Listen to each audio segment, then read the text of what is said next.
The Galactic Consortium celebrated when Earth joined as its 37th member world in 2045. Humans quickly proved their worth with their adaptability and creativity.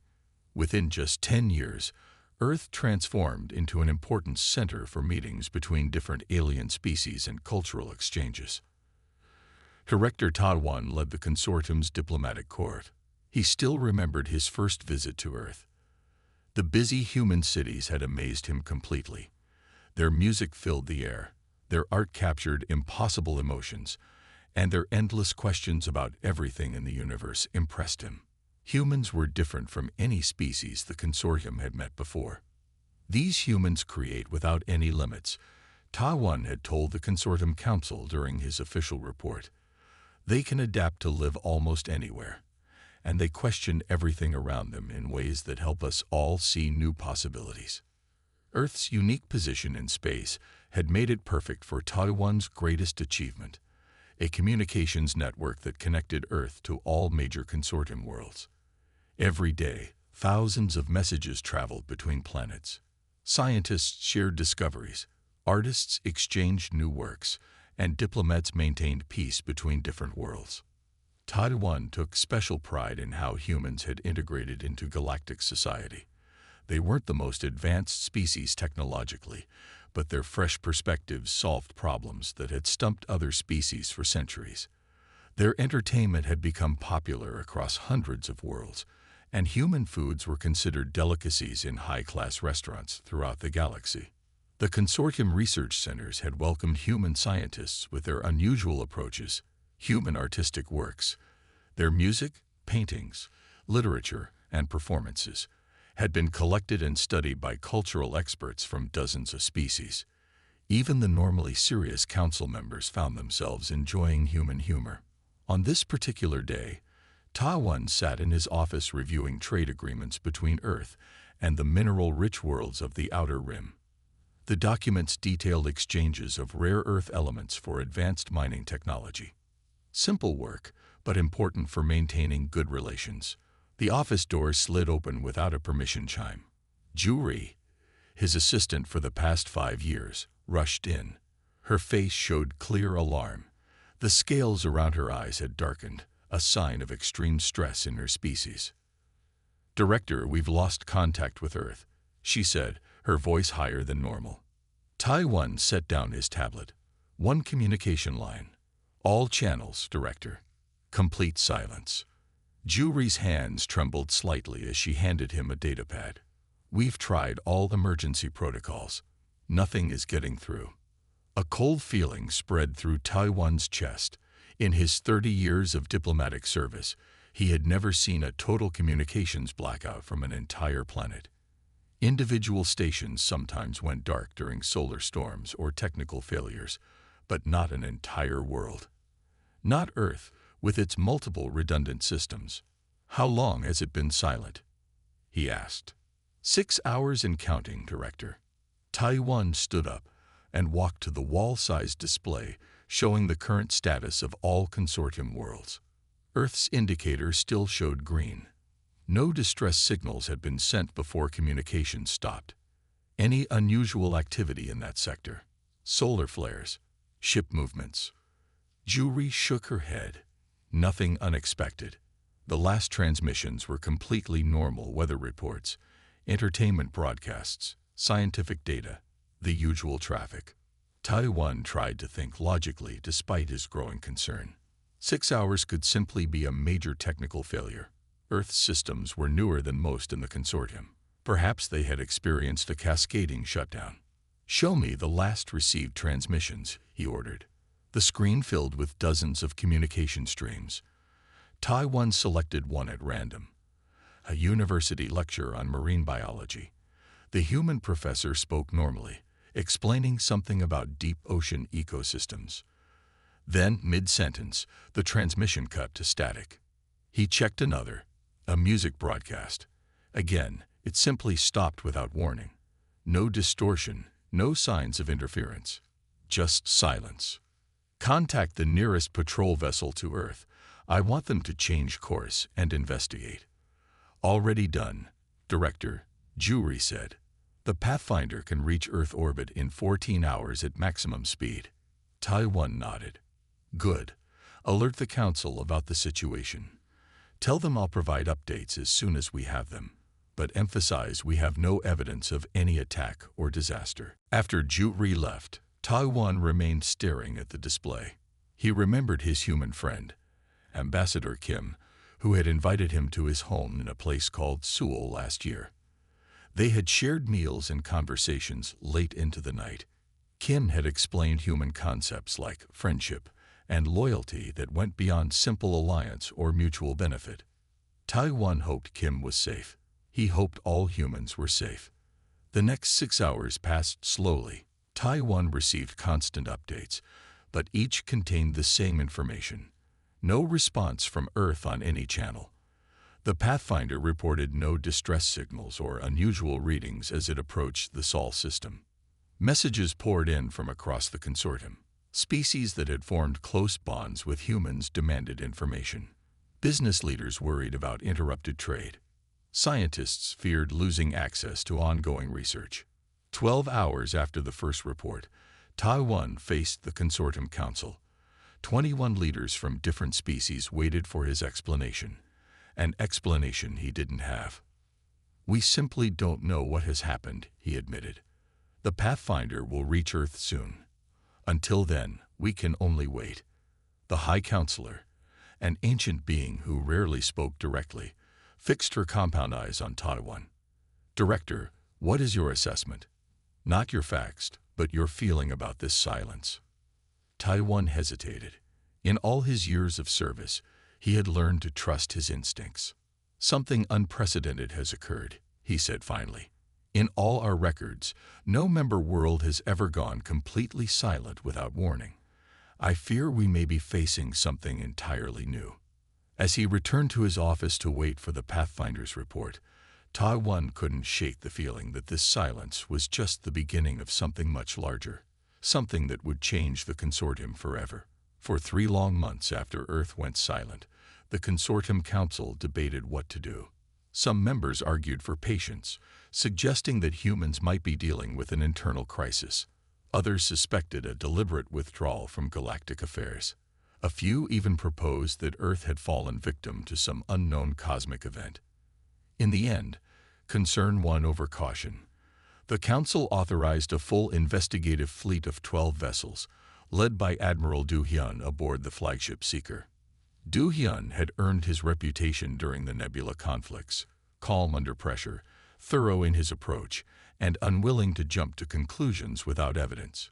The journey to Earth took 17 days. Du-Hyun spent most of that time reviewing everything known about human civilization. He studied their history, their technologies, their biological vulnerabilities. If some disease had swept through their population, the fleet needed to be prepared. Final approach to Sol system, announced Navigator Sunmai on the command deck. Her fingers danced across the control panel, adjusting their course. All systems normal. No unusual readings. Do-Hyun nodded. Proceed with caution. Full sensor sweep of the system. The fleet moved past the outer planets, slowing as they approached Mars. Still no signals, no warnings, no greetings. By now, Earth's detection systems should have noticed them and initiated contact protocols. Entering Earth orbital range, Sunmai reported several hours later. Her voice held a note of surprise. Admiral, I'm detecting their satellites and stations. All appear intact and operational. Do-Hyun leaned forward in his command chair. Any response to our hails? Communications Officer Jun Seo shook his head. None, Admiral. I've tried all frequencies, including their emergency channels. Show me the planet, Do-Hyun ordered. The main view screen shifted to display Earth, a blue sphere wrapped in swirling white clouds. It looked peaceful, unchanged from the images in their database. Magnify, Do-Hyun ordered. Show me the night side. The image shifted, zooming in on the dark half of the planet. Tiny pinpricks of light clustered along coastlines and spread across continents. City lights, Sunmai confirmed. They're still drawing power. The planet appears unchanged. Do-hyun studied the image carefully. If not for the complete silence, everything would seem normal. Power grids functioning, orbital structures intact, no visible damage to major cities. Any signs of conflict? Weapon signatures. Radiation. None detected, Admiral, responded Science Officer Hyun-ki. Environmental readings match our baseline for Earth. No unusual pathogens or toxins detected in the atmosphere. Do-hyun turned to Director Tadwan, who had insisted on joining the expedition. The diplomat had barely slept during the journey, his concern for the humans evident in his tired eyes. Your thoughts, Director? Taiwan stared at the image of Earth. We need to see for ourselves. Scans can only tell us so much. Do-hyun nodded slowly. Prepare landing parties. I want boots on the ground in their major population centers. Sydney, New York, London, Beijing, Cairo. Crew members exchanged nervous glances. Landing on a silent world carried unknown risks. I'll lead the Sydney team. Taiwan volunteered immediately. As Earth's diplomatic liaison, he knew the planet better than anyone else aboard. 4 hours later, 5 shuttles descended through Earth's atmosphere, each heading toward a different city. Taiwan stood at the viewport, watching the Australian coastline grow larger beneath them. The famous harbor came into view, with its distinctive bridge spanning the water.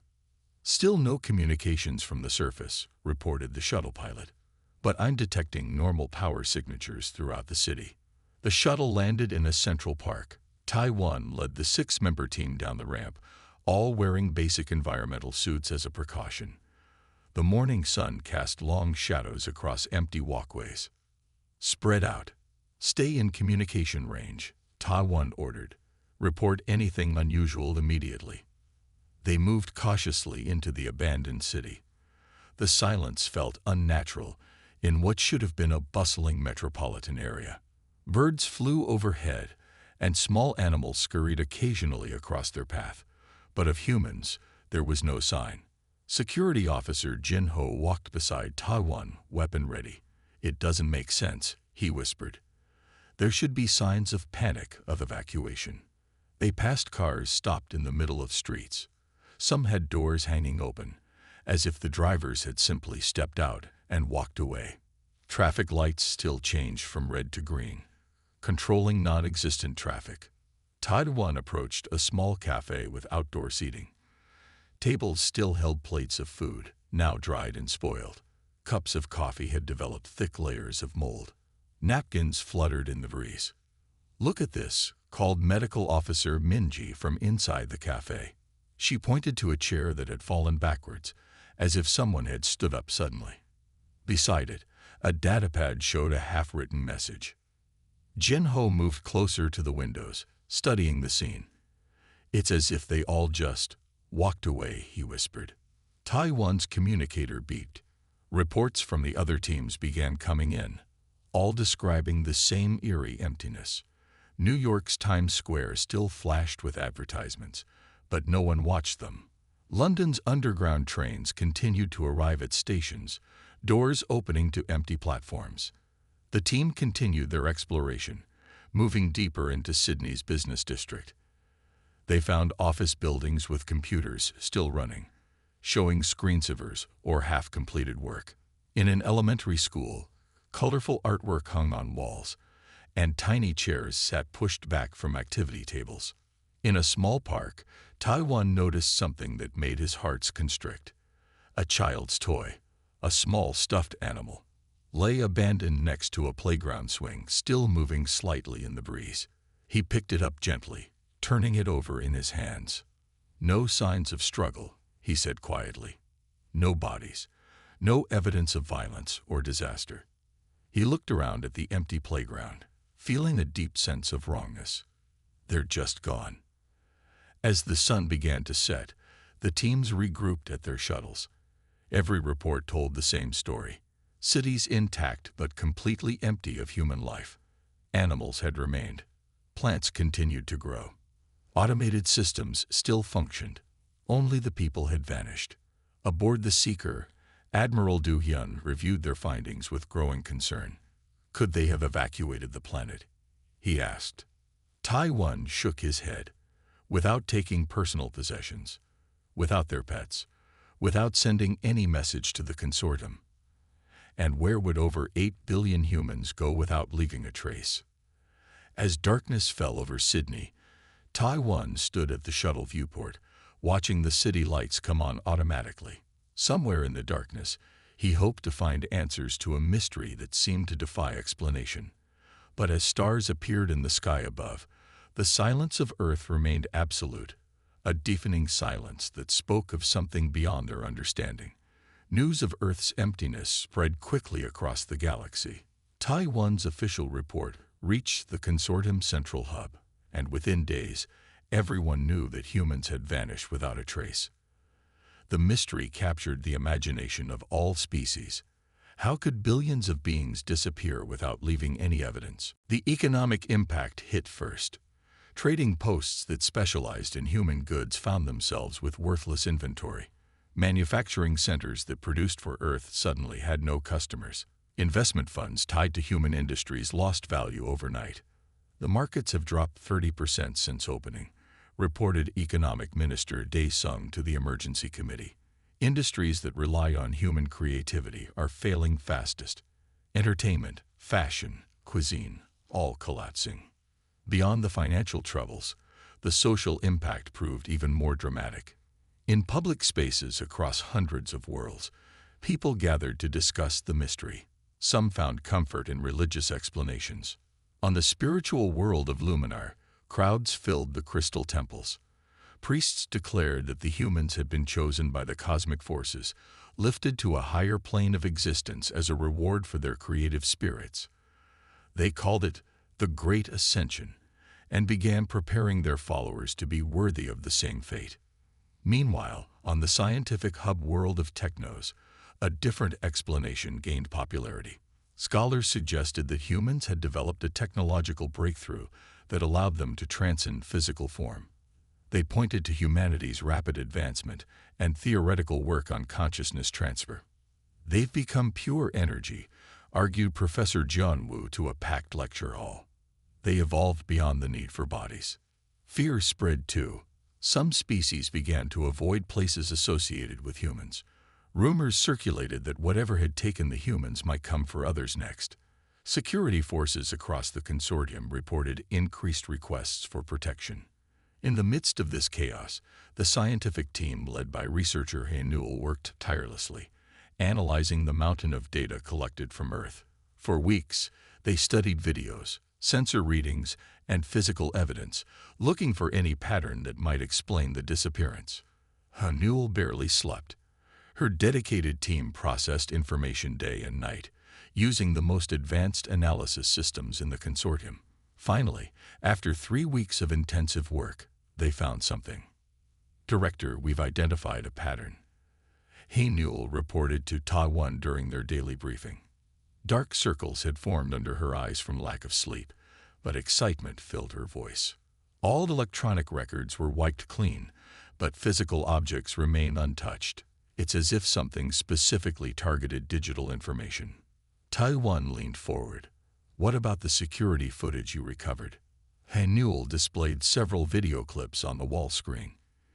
Each showed humans in different locations: an office, a park, a shopping center. In each clip, the humans suddenly stopped whatever they were doing. They stood still for exactly 3 seconds, then turned and walked away, leaving everything behind. The timestamp confirms they all stopped at precisely the same moment. He Newell explained. 12:47:32 Universal Standard Time. All across the planet, every human being just stopped, then walked away. Where did they walk to? Tai-1 asked. That's what's strange. The cameras show them walking out of frame, but none of our recovery teams found any gathering points. It's as if they walked until they were out of view, then disappeared.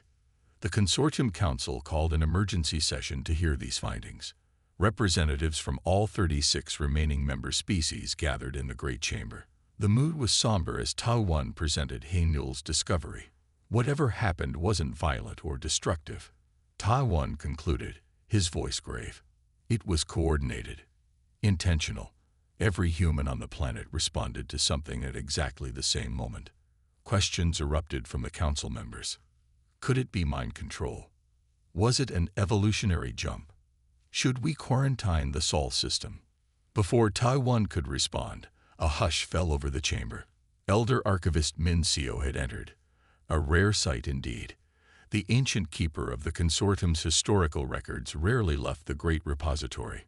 Her small form moved slowly toward the central platform, supported by a hovering mobility device. Her skin had the translucent quality that came with extreme age in her species. "The Elder Archivist wishes to address the Council," announced the High Counselor. "This is most unusual." Min Seo's voice quavered with age, but rang with clear authority as she began to speak. "I have served as keeper of our collective history for 112 cycles. In all that time, I have never felt it necessary to leave my archives to address this body. Today, I must." She touched a control on her device, and ancient symbols appeared above the council floor, writing in a language Hugh recognized. "What you are witnessing with the humans is not unique," she continued. "This has happened before. 50,000 cycles ago, the civilization we know only as the Vanished disappeared exactly as humans have, without conflict, without destruction, simply gone." Murmurs spread through the chamber. Most council members had heard of the Vanished only in children's stories or historical footnotes, a mysterious ancient species that supposedly disappeared overnight. "The records are fragmentary," Min Seo explained. "Our predecessors documented a thriving civilization of beings who created great works of art and philosophy. They were said to be gentle and wise. Then, in a single day, they disappeared from every world they inhabited. No bodies were found, no signs of violence. They simply walked away, leaving everything behind.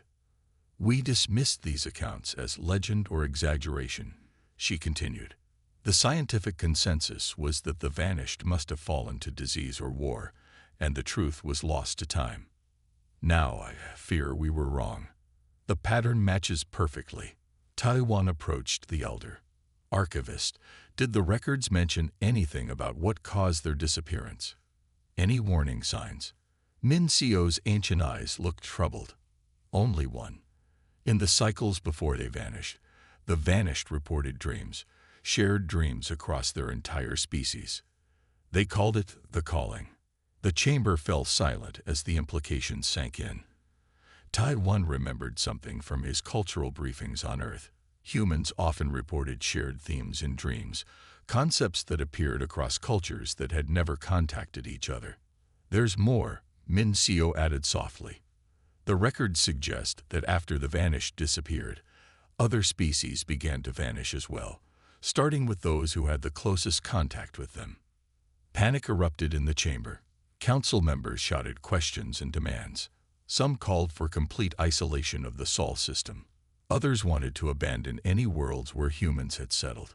As Taiwan watched the council descend into fear and argument, he wondered what force could possibly coordinate the simultaneous disappearance of an entire species.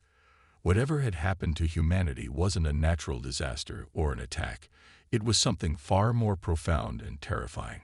Something that might soon affect them all. The emergency alarm woke Taiwan from a restless sleep. 6 months had passed since Earth's population had vanished without a trace. He had just managed to fall asleep after reviewing reports late into the night. "Director, we have a situation," said the voice of Junho, the night shift coordinator. "The Proxima Centauri outpost has gone silent." Taiwan sat up quickly. "Any warning?" "None. Just like Earth. Complete communication blackout. Proxima Centauri, the star system closest to Earth. The outpost there served as a research station and early warning post, staffed by 67 consortium citizens from 12 different species, none of them human. Dispatch an investigation team immediately, Taiwan ordered. Full containment protocols. 3 days later, the investigation team reported back. Their findings sent waves of fear through consortium leadership. The station at Proxima Centauri was intact but completely empty. Workstations remained powered on. Personal belongings sat untouched. Food remained on plates in the dining area. The security logs showed everyone stopping at the same moment, then walking toward the outer airlocks. "Just like Earth," whispered Hay Newell when she saw the footage. Exactly the same pattern. Whatever had taken the humans was no longer targeting only humans. Before the consortium could fully process this discovery, 3 mining colonies in the Barnard star system went silent. Again, investigation teams found empty facilities. No signs of struggle, no evidence of technical failures, just the same eerie absence. Todd 1 called an emergency meeting of the task force created to address the crisis. Representatives from security, science, and intelligence gathered in the secure chamber. "It's spreading outward from Earth," Todd 1 told them, displaying a star map. Red markers showed the locations of the disappearances. Earth, then Proxima Centauri, then Barnard's star.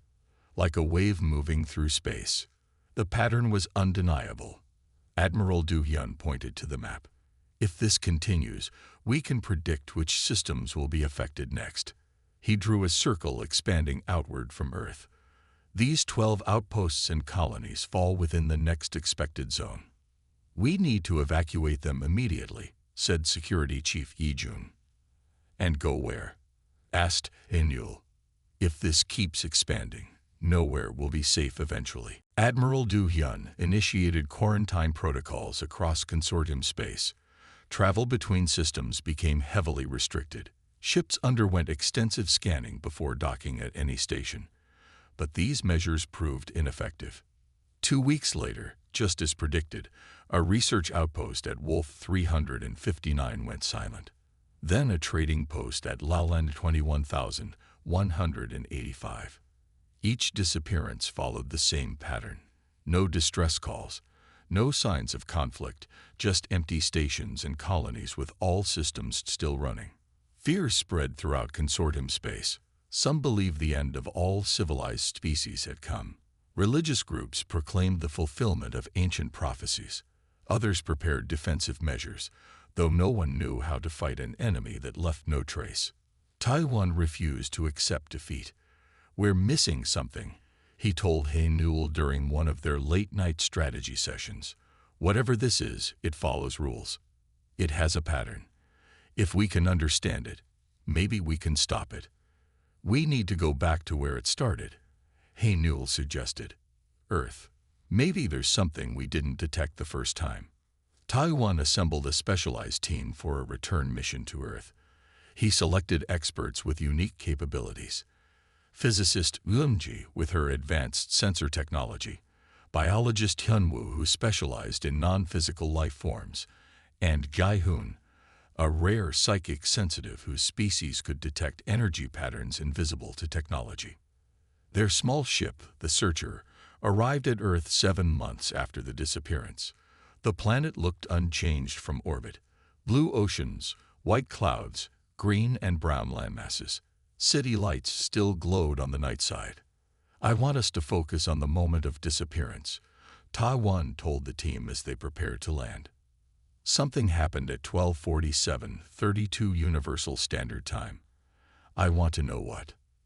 They landed near what had been a major research facility in Colorado. The building stood silent among pine trees, its doors open to the elements.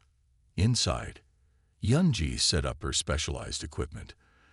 Devices designed to detect quantum fluctuations, dimensional instabilities, and energy signatures beyond normal scanning range. As the machines began their work, Dae-hoon wandered through the empty halls with his eyes half closed, his sensitive mind open to impressions left behind. "There's something here," he said softly, "not physical, like echoes." Hours passed as Eunji's equipment gathered data. The team moved to different locations around the planet, repeating their scans. At each site, Gai-hoon reported the same sensation, echoes of something vast that had touched the world. On the 3rd day, in what had been Beijing, Eunji's equipment detected something new. "Look at this," she called to the others, pointing to her display screen. Patterns of energy flowed through the air around them. invisible to normal sight, but clear on her specialized sensors. "What are we seeing?" asked Ta-1. "These energy signatures permeate the entire atmosphere," Yun-ji explained, her voice tight with excitement and fear. "They were too subtle for our standard equipment to detect during the first investigation." "Are they dangerous?" Hyunwoo asked, stepping back from the display. "I don't think so. They've been here for months without affecting us." Yun-ji adjusted the sensors, bringing the patterns into sharper focus. "But look at how they're organized. These aren't random energy fields. They have structure, connections. They're almost like neural pathways," Gai-hoon whispered, staring at the patterns with wide eyes. "Like an enormous brain."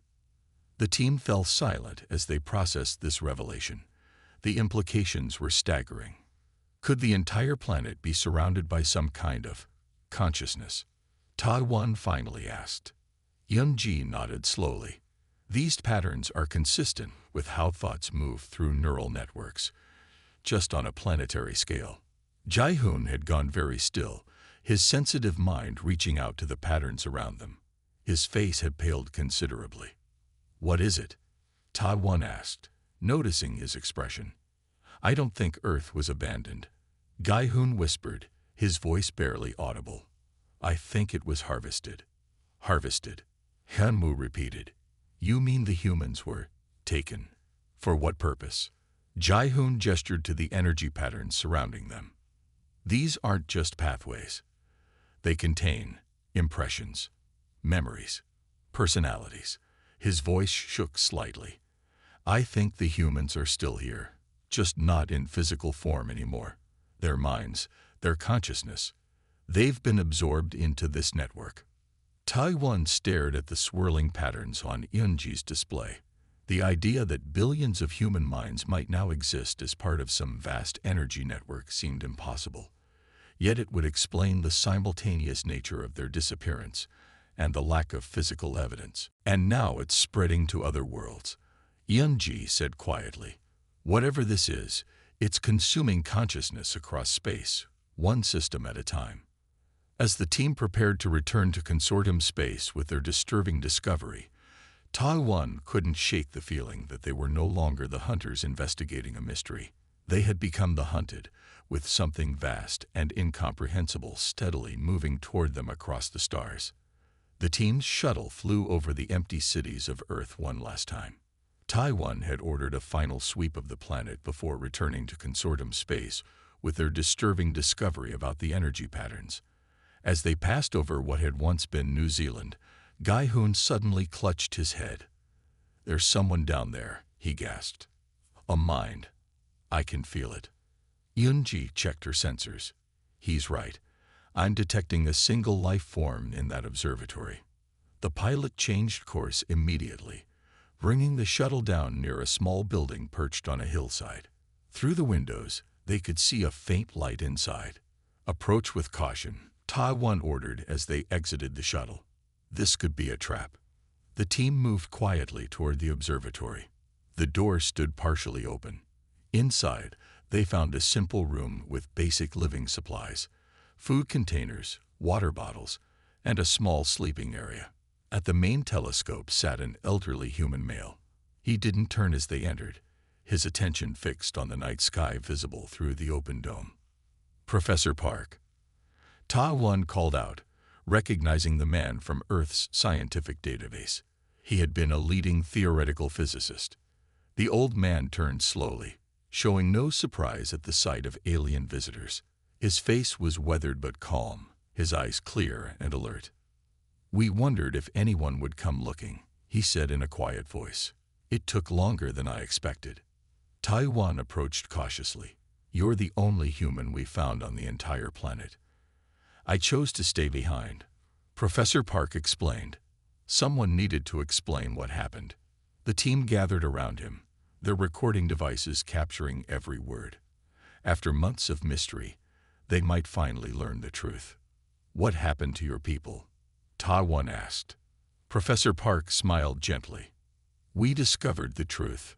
Reality isn't what we thought it was." He gestured toward the stars visible through the dome. This universe, everything you see and touch and experience, it's not real in the way you believe. What do you mean? Hyunwoo asked. This universe is a simulation. Director Ta-won, Professor Park said simply. We found the exit. That's impossible, whispered Eunji. The professor shook his head. We thought so too, at first, but the mathematics proved undeniable. A team of our quantum physicists identified patterns in the very fabric of reality, repeating codes embedded in everything from light waves to gravitational constants. He stood up and walked to a whiteboard covered in complex equations. Consciousness doesn't require physical form. That was our breakthrough. What you perceive as your body is just information interpreted by your mind. You're saying all humans just left reality. Ta-won struggled to comprehend. Yes, once we understood the nature of our existence, we could step outside it. Professor Park's eyes shone with an inner light. The silence you fear isn't death, it's freedom. The waves spreading through consortium space. Ta-won began, thinking of the expanding circle of disappearances. Is the simulation breaking down? Professor Park nodded. Once enough beings understand, the constructs fail. The boundaries between what you think of as reality and what lies beyond become thinner. Your people at Proxima Centauri didn't disappear randomly. They were close enough to Earth to be affected by our discovery. Jae-hoon stepped forward. The energy patterns we detected around the planet are those echoes, the professor confirmed. Imprints left in the fabric of the simulation as billions of conscious minds passed through. Ta-won felt a cold shiver. Why did you stay behind? I remain to explain the choice. Remain in comfortable illusion or step into terrifying truth. The old man's voice softened. I'm too old to be afraid of the unknown, but I thought others deserved to understand before making their decision. Where did they go? Eunji asked. What's beyond the simulation? Professor Park smiled. I don't know. That's what makes it both terrifying and wonderful. It could be another level of reality, a different universe entirely, or something our limited minds can't even comprehend. For hours, the team questioned the professor. He showed them the research that had led to humanity's discovery, subtle inconsistencies in quantum experiments, mathematical patterns that shouldn't exist in nature, and finally, the method they had developed to step outside the simulation. It's not complicated, once you understand, he explained. It requires no technology, just awareness. The mind simply recognizes the exit. Before they left, Professor Park handed Ta-won a small data crystal. This contains our research. Share it with your people. They deserve to know the truth, even if they choose to remain. Will you come with us?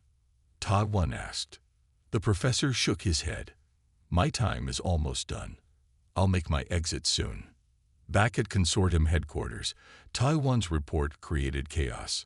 Some rejected the findings entirely, calling them human deception. Others believed but feared the implications.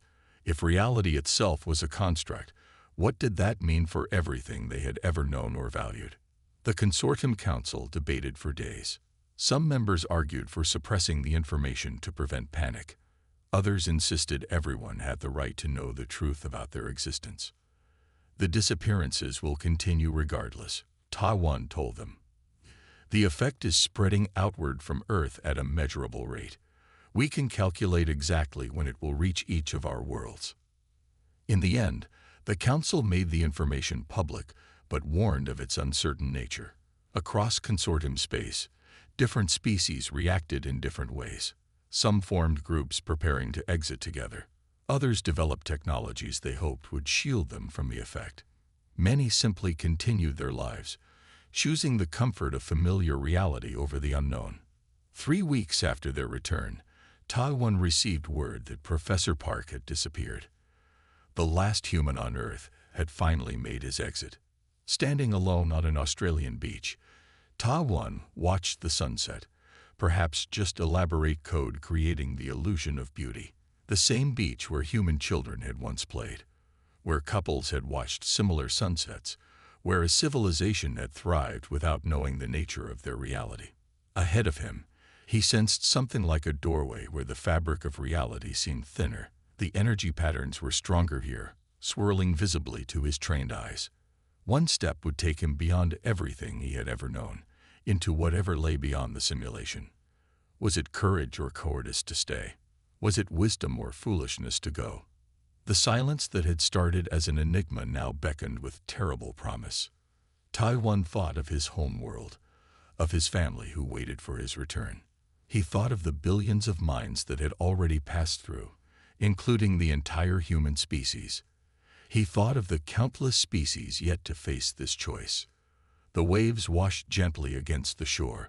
Birds called in the distance. The air smelled of salt and distant rain. If this was an illusion, it was a beautiful one. Taiwan took a deep breath and made his choice. Behind him, the shuttle waited to take him home. Ahead, the doorway to what might be a greater truth. He stepped forward. The end.